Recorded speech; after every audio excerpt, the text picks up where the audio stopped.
Thinking about keeping your pool open this winter instead of closing it down? It's a great way to enjoy the view year-round, but it requires specific preparation. Welcome to USA Pool Shop. Today we're breaking down how to keep your pool running safely through the freezing months without risking damage to your equipment.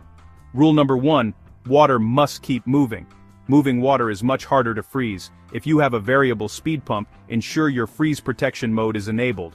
If you don't have automation, run your pump 24/7 when temperatures drop below 35 degrees.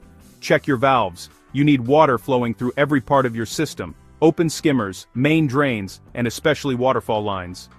Stagnant water in these pipes will freeze, expand, and burst. Next, let's talk chemistry. Cold water can become aggressive and eat away at your plaster or vinyl if the pH gets too low. Test weekly and keep your pH between 7.4 and 7.6. Important note for salt pool owners, your salt cell will likely stop producing chlorine when the water hits 50 degrees. During the coldest months, you will need to supplement with liquid chlorine or tabs to maintain sanitation. Maintenance is critical. Keep skimmer baskets empty. If leaves clog the flow during a freeze, your pump runs dry and the water stops moving. That is a recipe for disaster. Finally, have a power outage plan.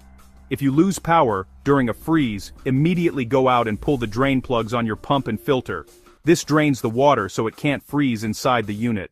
Visit usapoolshop.com for top-quality pool replacement parts with fast shipping across the USA. Follow us on social media for daily pool tips. Don't forget to like this video and subscribe to our channel for weekly pool updates. Thanks for watching. Stay warm and happy swimming.